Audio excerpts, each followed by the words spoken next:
بسم الله الرحمن الرحيم. الحمد لله رب العالمين، والصلاة والسلام على خير خلق الله محمد وعلى آله وأصحابه الكرام وتابعيهم بإحسان إلى يوم الدين. ربنا أرنا الحق حقا وارزقنا اتباعه، وأرنا الباطل باطلا وارزقنا اجتنابه. ربنا آتنا في الدنيا حسنة وفي الآخرة حسنة وقنا عذاب النار. بارزان وخوشوستانم لخزمة زنجير بابتي آل بيتي بيغمرة صلى الله عليه وسلم جيان بسر أبين درسي بيشوباسي فضيلتي آل بيتي بيغمر من كرت صلى الله عليه وسلم، وباسي ردي أو فكرة من دا وكا تشيع أو هاي كردوه زورك للرموزكان أهل السنة إما به أهل الشيعيان تيبقين كأويك كلا حالا زور قوركان بسرمانا تيبقريو وزور قرنق كومالا مفاهيمي قورها 100 صال جهاني إسلامي نما وخلافتي نما وكوتوة إيشي لسر كراوة كاري لسر كراوة زور مفهوم هي لنا أهل السنة دروس كراوة وربطي بأهل السنة واني تصور كان ميكي يسعر السنة كم أم بابتاني آل بيت بشيك اللو أقلنا هند فكري خوارجي هي هاتوتنا أم ملته هند فكري معتزلي هي هاتوا أميك عرسانا كم تشيع أو هاي كردوه كزورك للرمزكاني سلفي صالحي أم أمته كزنوي رباسيانك جر أدنك بهي شيعتي بقين إمام محمد باقرك جعفري صادقك موسى كاظمك همو أمانة هيج ربطك عن بالشيعة ونية لكاتك الشيعة استغلالي أواني كردو چندين دروي بدمو هالبستون كلو تاركاني دواتر باسي أكين كچون توانيو أنا استغلالي أمانة بكن أمرو لخزمتانا أما يباسي أو بكين كعلماء أمتي إسلامي اختلافي عن هي لسر أو آية آل بيتي في غمر صلى الله عليه وسلم كي أقريتو آية تنها من على كان وشكاني أقريته يا خزانة كان شيء أقريته كي أقريته علماء اختلافي عن هي فرقيك بيان ويا تنها خزانة كان بيغمبر صلى الله عليه وسلم أكن آل بيت أكرما يكك لها والله كان بيغمبر صلى الله عليه وسلم كاتي آية كان قرآن لباسي طهارتي آل بيت أخوانته وأفرمي أم آياتنا تنها ربطيان بخيزانة كان بيغمره وهي أفرمي وكان ينادي هواري أكلنا وخلقها نزلت في نساء النبي صلى الله عليه وسلم تنهى لخيزانة كان بيغمره صلى الله عليه وسلم آياتنا تنتخواره هموما إما أم آياتيك باسي آل بيت أكا إنما يريد الله ليذهب عنكم الرجس أهل البيت ويطهركم تطهيرا خوا جل جلاله آيوات بيسي لسر إيوة أهل بيت لا بباو باكتان كاتوا أم آيات لش السياق هاتوا بيش أم آيات دواء أو آيات هرباسي خزانة كان في غمرة صلى الله عليه وسلم لأول لسورة أحزاب طبعا فرمي يا أيها النبي قل لأزواجك إن كنتن تريدن الحياة الدنيا وزينتها دواء فرمي يا نساء النبي من يأتي منكن بفاحشة مبينة يضاعف لها العذاب ضعفين لدواء فرمي يا نساء النبي لستن كأحد من النساء هم باسي خزانة كان في غمرة صلى الله عليه وسلم إن جاء فرمي وقرن في بيوتكن ولا تبرجن تبرج الجاهلية الأولى وأقمنا الصلاة وآتينا الزكاة الله ورسوله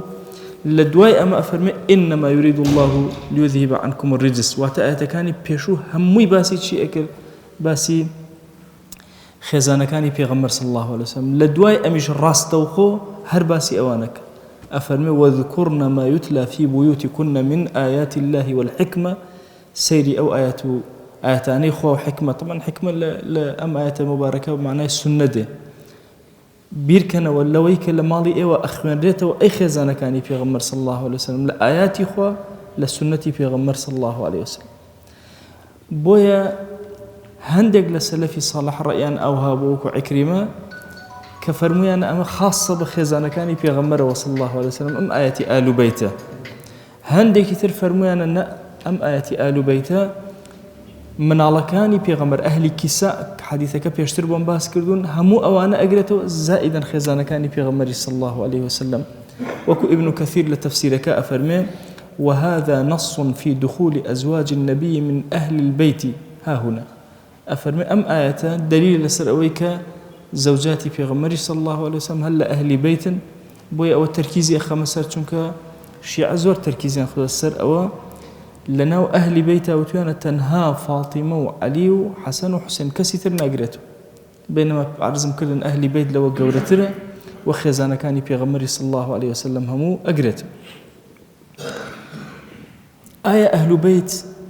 تنها خزانة كان في غمبر صلى الله عليه وسلم لقال أولاد كان أقرته وأي خزمة كان تري ما مكاني مثلا ناقرته بشيكي زور للسلفي صالحي أم أمته رأيان أو هاي بتابتي مذهبي خومن طبعا مذهب إمام الشافعي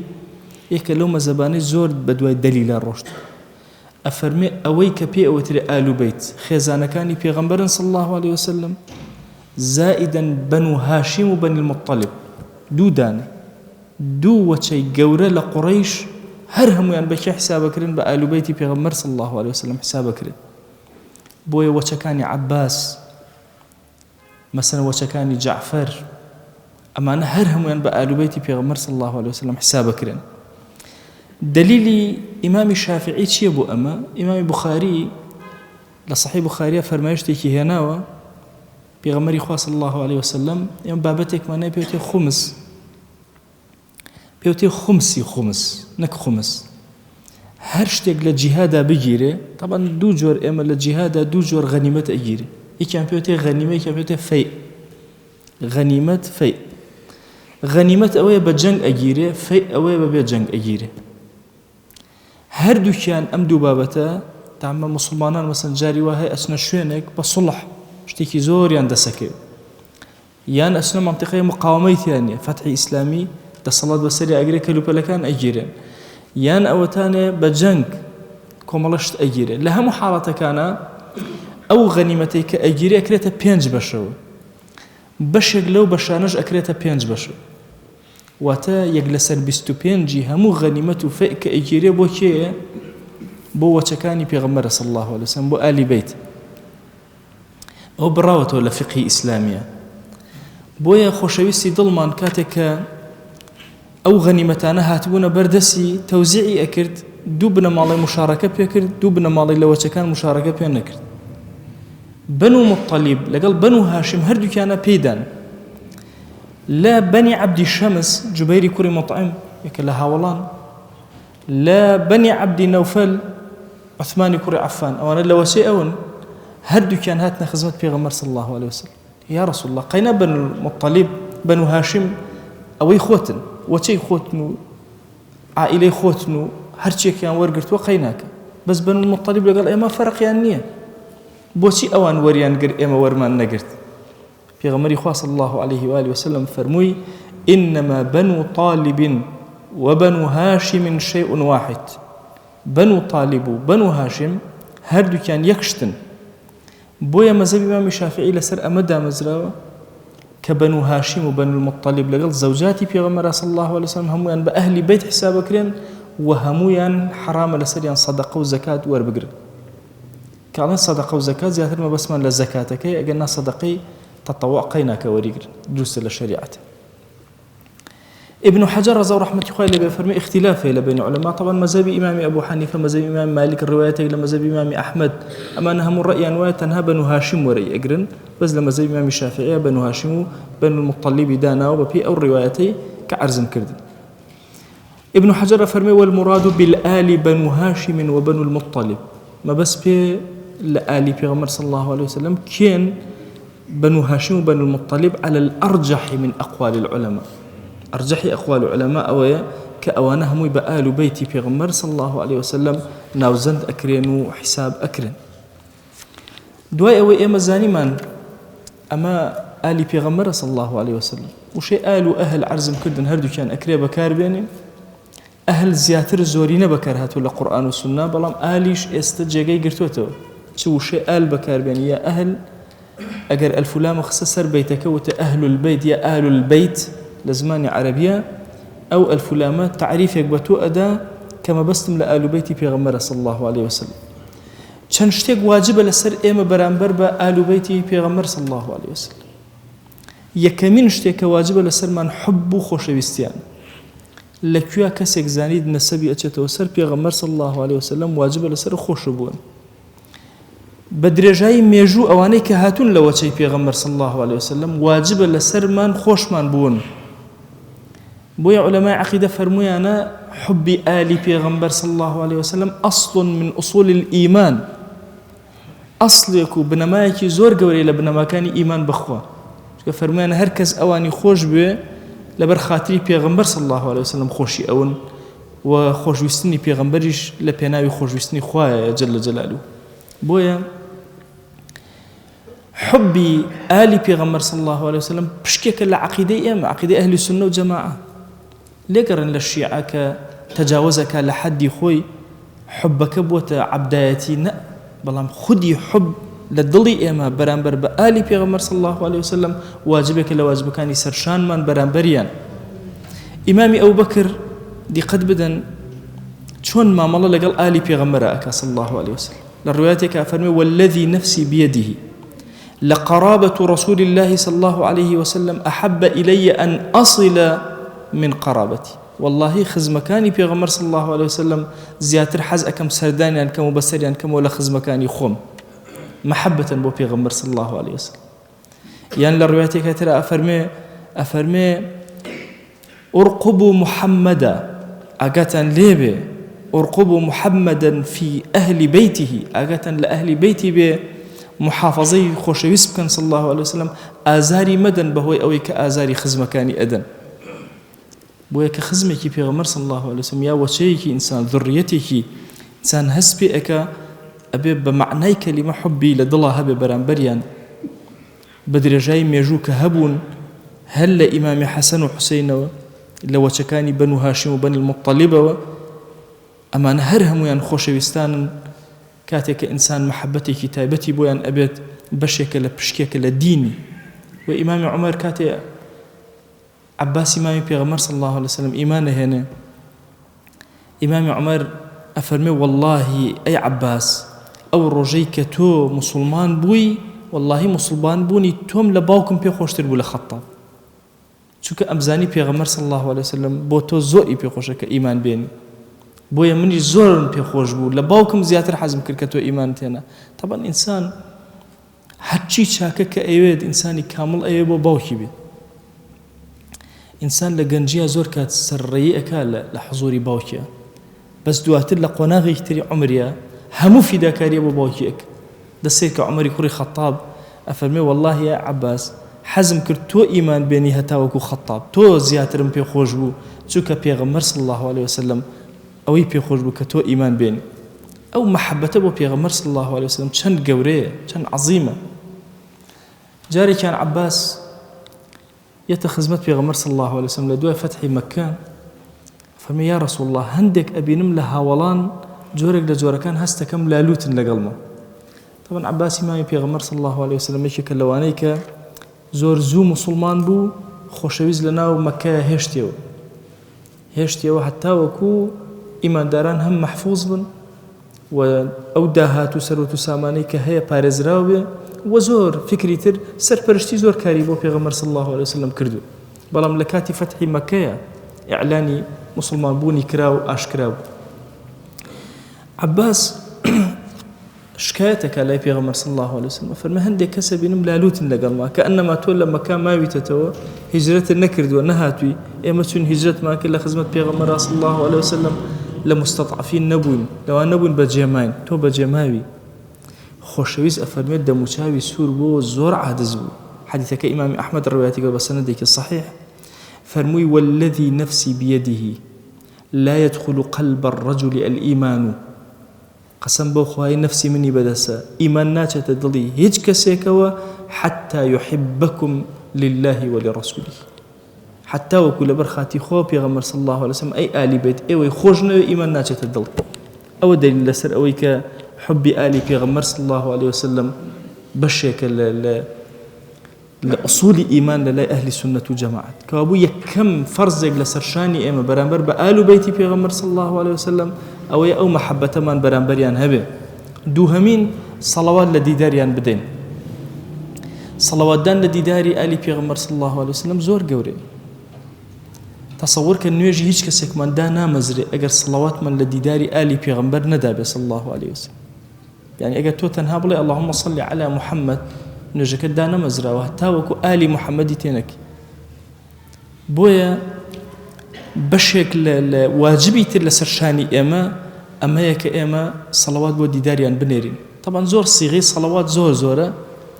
يكيك لو صلواتاني كمتفق عليه لبخاريات وطبعا استئما قال لن يجكان من تنها او اندألين اللهم صل مثلا على سيدنا محمد وعلى آل سيدنا محمد يا اللهم صل على محمد وعلى آل محمد وبارك على محمد وعلى آل محمد كما صليت وباركت على إبراهيم وعلى آل إبراهيم إنك حميد مجيد الروايات تربان زورة ليك الروايات كان بخارية هاتوا أفرمي اللهم صل على محمد وأزواجه وذريته خواجان صلوات أن يرنبو پیغمبر صلى الله عليه وسلم بو ديداري خوشويز بو خزانكاني بو ذريتك وچكاني تا روجي قيامات كما صليت على إبراهيم وعلى آل إبراهيم إن جدوا اللهم بارك على محمد وأزواجه بارك على محمد وأزواجه وذريته كما باركت على إبراهيم وعلى آل إبراهيم إنك حميد مجيد أو رواية شاتوا جارك لك كتابي أذكارك عرزم كردن أو حديث زوراني كهاتو إنسان زور لزتي لئك هندي جار عباتكاني بقوري مثلا هندي جار صلواتك بدأ اللهم صل على محمد هندي جار اللهم صل على محمد وعلى أزواجه وذرياته أبو شوازة مثلا صلواتك بدأ جوري حديث كان زور لزتي زياتر ورياي زياتر لنيوجك يا أبوي دروس أبي كوابو دوها من واجب لسرشاني إيما أوي الصلوات زور بو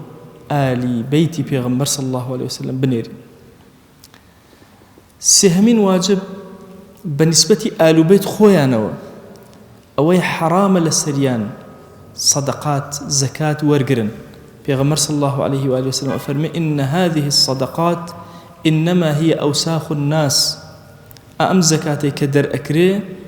بيسي مالكان كدر أكري وإنها لا تحل لمحمد ولا لآل محمد حديثك إمام مسلم روايتي كردوا أفرمي أم صدقاتنا بيسي وشلكي مالكان كدر أكرين نبو حلال أبو محمد صلى الله عليه وسلم نبو آل محمد جاري كان حسن صالك لو تاري باسي إمام حسن أبو باس كردون صدقة دان رابو خرماي زور دان رابو برس كرابو هي زكاة خرماي كي هل كردو خسي الدمي پیغمبر صلى الله عليه وسلم دسي كربا قرجا دري هنا فرميت فيكرو آل محمد حرام بويان حلال نية بويان هيش تيق للزكاة ورقرن وزكاة بخون بويا آل پیغمبر صلى الله عليه وسلم يكيك لخصوصيات كان كهيانة تايبد من دي كان أو يكن نابي الزكاة يعني بي بدري بلكو أكري صدقات ورقرن يا هدايا وكو پیغمبر صلى الله عليه وسلم شون هدية ورقرتو هديان ورقرتو عندي خصوصيتي پیغمبر هي صلى الله عليه وسلم بو آلكشي نقلبو يكي لخصوصيات كان أوي خوشويست زكاتي ورنقرتوها هدية ورقرتوها آلي پیغمبر صلى الله عليه وسلم زكاة ورناقرن هدية ورقرن خمس أو بشيك عرزم كردن يكي كتير لفرزكاني سرشاني إما كبيدين وبوان كأبيش أوي خمس لهاموش تيك دولتي مسلمان دسي أكي لبستو بينج بشيكي أداته بآلي پیغمبر صلى الله عليه وسلم وبيشكشي أكاته بوان أوان خاونين أوان تصرفي بسر وأكن بويا آلي پیغمبر صلى الله عليه وسلم بدرجاي ميجو هتاوكو خلافة إسلامي بوا هيج كات فقيريان بخوانو نبينيو وقتي الزكاة ورنقرتو علماء فرمون لدواي أوي بابتي دولتي مسلمان نما خلافتي مسلمان هل وشايو آية دروستا آل بيتي پیغمبر صلى الله عليه وسلم لبنو هاشم بن المطلب بين زكاة ورقرن أفرمون أجر بيت المال مسلمان منتظم نبو قيناك دروستا لما زي إمام الشافعي أبو شوازية دروستا كاتك بيت المال مسلمان منظم نبو وكو أمره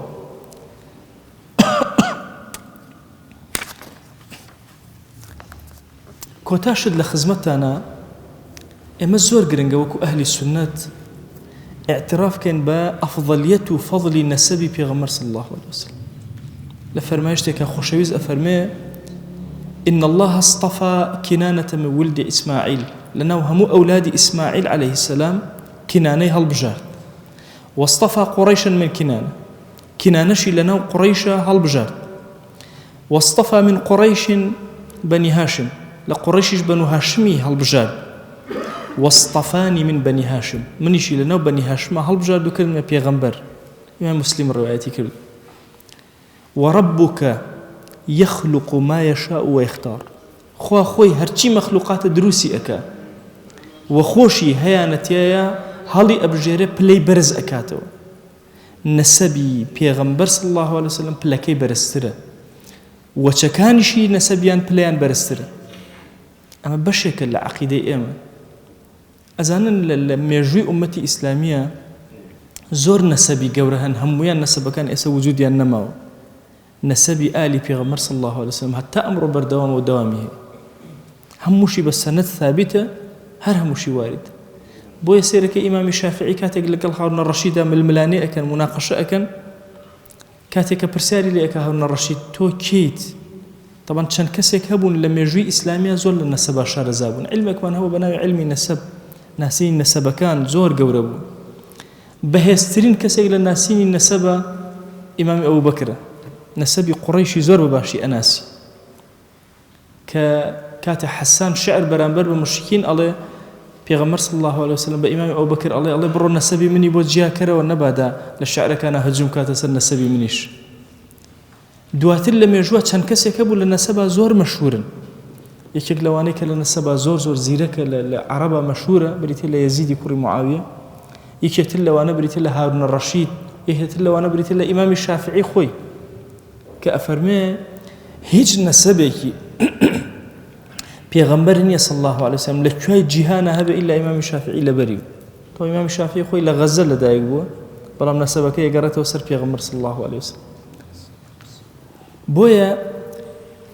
گرنگیدان بنسب زور بابتك بو همو من گرنگه همو عائله بوي گرنگه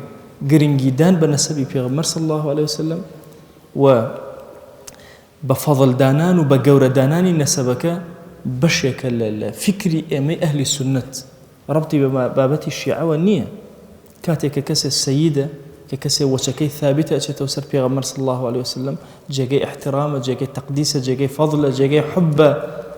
أو صلواتاني كتو أيدي همو جارك كالي آل محمد بشكيكي أم صلاة ورحمة كتو ناردو تبر آل بيغمر صلى الله عليه وسلم أكيو حتى الروجي قيامت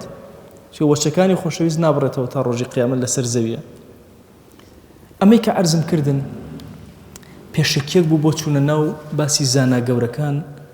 لآل بيتي بيغمر صلى الله عليه وسلم درسي داهاتو دسكين بجياني زانا قوركان لنا أم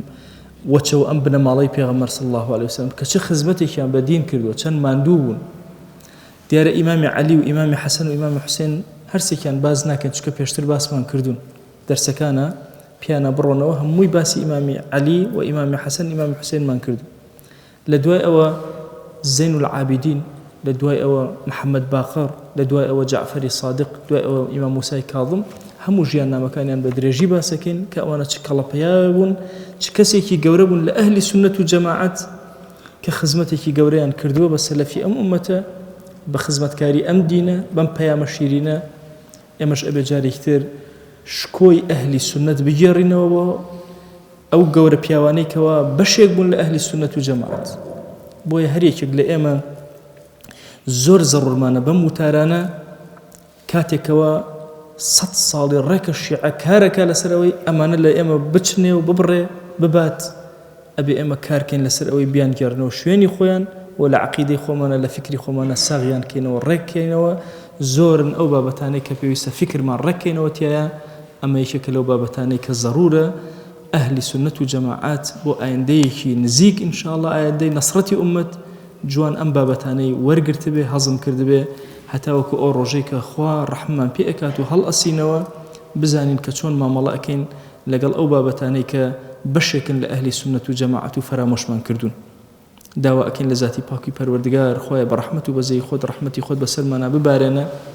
تو قوري خود خويا حبي آلي بيغمر صلى الله عليه وسلم للظلمنا بچينا يا ربي خويا حبي آلي بيغمر صلى الله عليه وسلم للظلمنا زيادك إلهي داوات لي أكين بقوري خوت وبرحمتي خوت بشوين كوتي بيغمر صلى الله عليه وسلم قبول مانك يا ربي خويا بشوين كوتي أو خوشي يستور مانقرا لجر سيبري الله أو حشر مانك تو قوري خوت خويا داوات لي أكين بناوي جواند بصفتي برزة باسمي عظمت كرمي خوت بسر مانا ببارينا يا رب العالمين خويا لما جر رمضان هانا من هنا وتونا ومالكاني تو بزماني برجو هاتوين يا إلهي هاوار بولاي تو إهنين تو قوري خوت هرچي گناهك كردو مانا يا ربي خويا لمن خوش بي يا رب العالمين يا ربي خويا لو ينظماقي كرابردو يا إلهي هرچي گناهك كردو مانا بأشكرا عفو مانك هرچي گناهك كردو مانا بپنهان عفو مانك هرچی گناه نمان زانی و کردو من عفو من که هرچی گناه زانی من و زیاده روی من لحضوری تو یکر عفو من که يا إلهي داود لي أكين برحمته بزي خود لمن خوش بزي خود بسلمانا ببارن لو عبدانا من حسابك يا إلهي كلمان جر رمضان رزقاريا أكيل آقر يا رب العالمين يا ربي خوايا لد أبارينا ولد ألالينا وبكرمي خوت ورحمتي خود لقناهي دايك واكمان ببورة لقناهي براو خشكان من ببورة لقناهي خزم وكسكار من ببورة لقناهي خزان وهاوسر ومنال وچمن تاروج قيامت ببورة يا ربي خويا لقناهي مردوكان من ببورة تايبد أو مردواني كبيكسو بينازن كزن دعاين بوبكا يا إلهي أملير ودعاين بوكين لقناهي أن ببورة يا رب العالمين يا ربي خويا لد أبارينا ولد ألالينا وبكرم ورحمتي خوت وبزي خوت درجة كان خير بسر أمتي بيغمرها صلى الله عليه وسلم بكرو يا إلهي داوال لي أكين أمة تتصل لزحمتي ونارحتيك زور قورين يا إلهي شاورواني لطفي توين إلهي سيادة وقيادة جيهان بخرودسي أهل سنة وجماعة يا رب العالمين يا ربي خويا ضلمان يكخى مالمان يكخى يقوشمان كدلكان من بيوسك بيكوا عدالتي خل سرزويا بأيما بسبيرة يا رب العالمين يا إلهي داوال لي أكين بناوي جوانت بصفتي برزت باسمي عظمت نسيمي قران كاري زور قور لجيهانا هيا خويا بشكيكي زور قور بأهل سنة وجماعة ببخش يا رب العالمين يا ربي خويا لفتنة وفساد يهود ونصارى ومجوز الرزقار مانك يا رب العالمين خويا فتنة مخرنا ودين مانوا مصيبة مخرنا ودين مانوا يا رب العالمين خويا بمان بارزة يا أكرم الأكرمين إلهي بأمتي بيغمر صلى الله عليه وسلم قبول مانك بشوين كوتي أول مانقر لجر سيبري آلاي أوا حشر مانك يا إلهي برشفاعتي أو من بخا لبهشتا بحضوري أو من بقينا يا رب العالمين إلهي داود لي أكين بناوي جواند بصفتي برزة باسمي عظمت بمن جر لو عبداني كبدسي باشي بيغمر صلى الله عليه وسلم لآوي كوسر تراوة بن يا أكرم الأكرمين إلهي داود لي أكين بكرمي خود رحمتي خل سر مرقى بسر ما نداب بارنا يا إلهي لو كاتي لقوري كتاء بجمان أهل خواء رحمتي خود بسر ما نببارنا لو كاتي زندو أبينا وبريشان يا إلهي رحمة بسر ما نببارنا لكاتي محاسبة وحساب كردن معنا خواء رحمتي خود بسر ما نببارنا برحمتي خود لمن خوش با برحمتي خود برز من كروا برحمتي خود من خرب هشتوا يا رب العالمين إلهي داود لي أكين هرچي شاكيكي دنيا بمن عطاك هرچي خرابيكي دنيا لمن يدور خروا يا رب العالمين يا ربي خويا داود شاكاني دنيا لي أكين داود شاكاني آخرة لي أكين يا إلهي سرمن برزك لم دنيا سرمن برزك لو دنيا إلهي لد أبارين ولد ألالين وبكرمي خوت ولاتاني مسلمان پر لآرامي ورحمة بزيك يا أكرم الأكرمين لكيا مسلمان لنا راحتيان خويا توبهانا نورا تو خود دزگرویان تو خود بهزیان تو خود دروسیان إلهي كافرا زليل لبرد مسلمانانا يا رب العالمين إلهي داود لي أكين أو من بحال مال دارك أو من بمنال منالي بعطاك أو من بمنال منالي صالحك